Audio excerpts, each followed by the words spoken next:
To create this long course about React, of course, I use a lot of references, a lot of articles, a lot of videos, a lot of content online, and of course, my own experience of 10 years as a front-end and a full-stack developer also.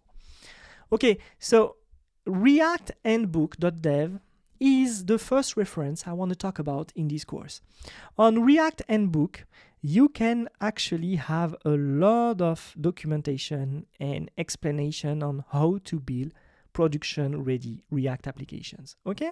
So I really encourage you to go here and to look at this documentation here on to understand how React works and what could we do. What I want to look at first, and I already talked about that in previous courses, is to talk about the folder and the project structure. It's a standard here that I'm going to show you. So here we can see that we got the source folder, the README, the git ignore, the environment file.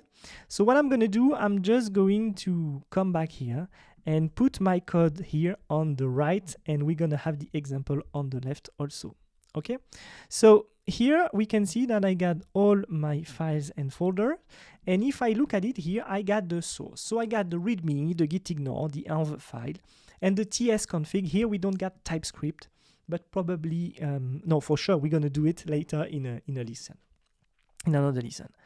Okay, so here if we look at source, and if I click on source here, I can see that it's clearly different. On the source folder, I have an assets folder which actually contains all the assets that you would like to display in the application. The public folder, which is not here, it's more for the images that you want to be public. So we can basically fetch them by using the URL. With the assets, it's not the case. So if you want to put images, public images or public stuff, you can put it into the public folder. Okay, then we've got a folder called components. Okay, so now we don't get components yet. It's going to come later, but we can probably start creating a folder called components. And in this folder components, we will have parts of our application, such as headers, sidebar, buttons, components, etc., etc. Okay, then after we got a lot of other folders, but what I would like to do is to jump up here, not on the bulletproof React actually repository where you can find all this architecture, all these folders that we got here. I'm just going to come back to it just after. What I would like to do at first is just to start on a simple repository architecture that everybody could use, especially the beginners that are probably watching this video. Okay, so here we can see that we got the source folder and we got the components folder, where here we can see that we've got an application with app.jsx, here a header, here a widget, here a screen. This here, guys, it's like an atomic design pattern. What does it mean? When you develop your application, here we are working on a developer environment. Here, it's just us as developers that are looking at those files folders.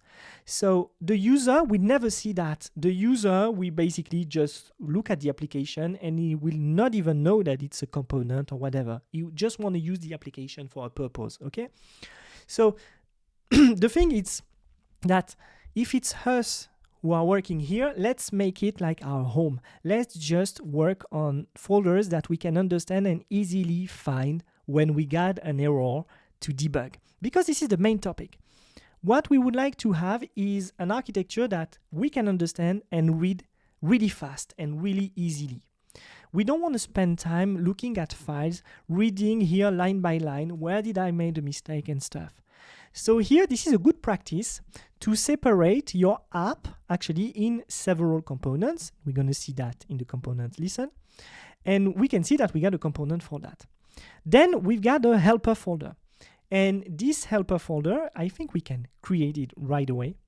This helper folder will be basically a folder that will help us to store all the JS files that will provide to us some function tools that we will use everywhere inside the app.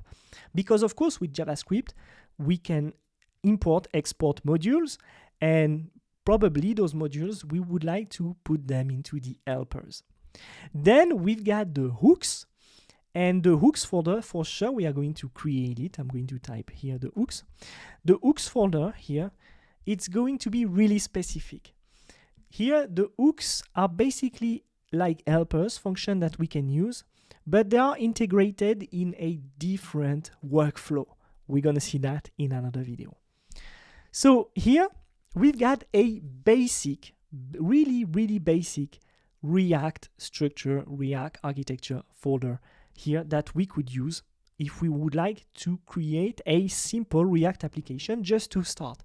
So if you want to create a portfolio or just a single page application, which is an application with only one page as its name stands, you can stop in here. However, if you would like to go deeper into how to architecture your project, we are going to come back to the Bulletproof React. And here we can see that we got several other folders. Okay, so what I have here, it's a config folder. And we can see that in the config folder, we could store all the global configuration, such as environment file.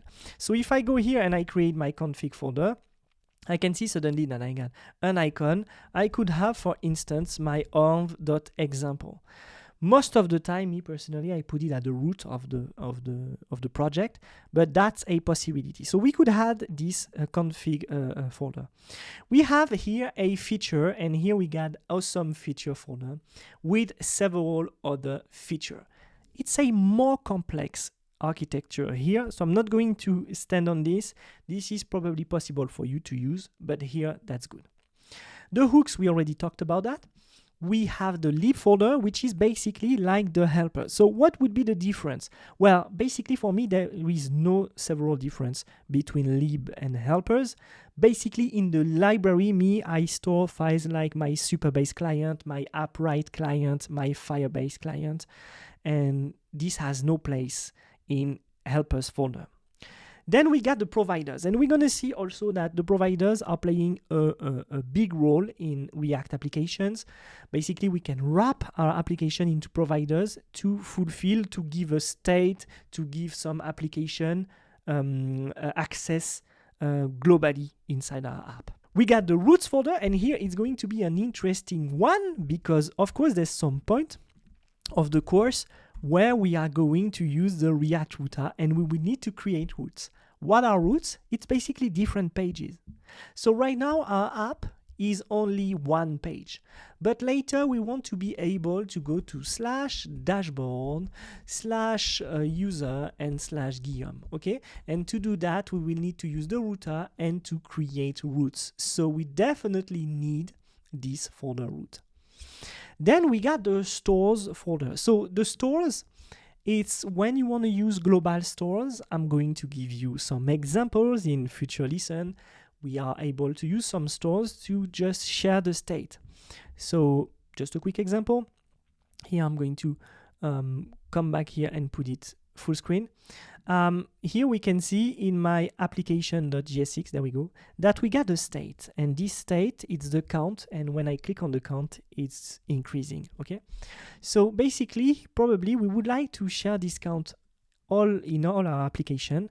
To do that, we use what we call stores or context. Okay, so it's another possibility. We can use context. So basically here, what we could have, we can create the folders. We could have some stores. I'm going to rename it and put it as a context.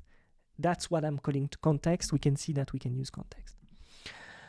Okay, also we got tests. So here in the test folder, that's where we would like to store all the tests. So if you are not familiar with testing, you gotta know with JavaScript, and especially with JavaScript application, we have some tools that can help us to run our test and to test everything on our application to be sure that it's working. If you are working with TypeScript, probably we get some errors on types, on a lot of stuff. You are passing a string, but it's waiting for a number, etc., etc. We will go deeper into test probably later. But here, if you would like to store your test, you can go to test. Then we got the types. So basically the types, this is where you would like to store all your TypeScript types, etc., etc. Okay. There's also a lot of stuff that you can store into the types, such your GraphQL queries and stuff. For that, I would prefer to create a GraphQL queries or a queries folder directly here, okay, depending on what you want to do. And finally, we got the utils folder, where we shared your all utility folder. So what is the difference between utils, okay, lib, and helpers? These are just names, guys. You really want to give a good structure to your project in order to really understand what and where is what and where is what you are looking for, okay? That's just as simple as this. This video is just to show you a method to architecture your project. Of course, you can do whatever you want. If you would like to have a folder code with G, you can have a folder code with G.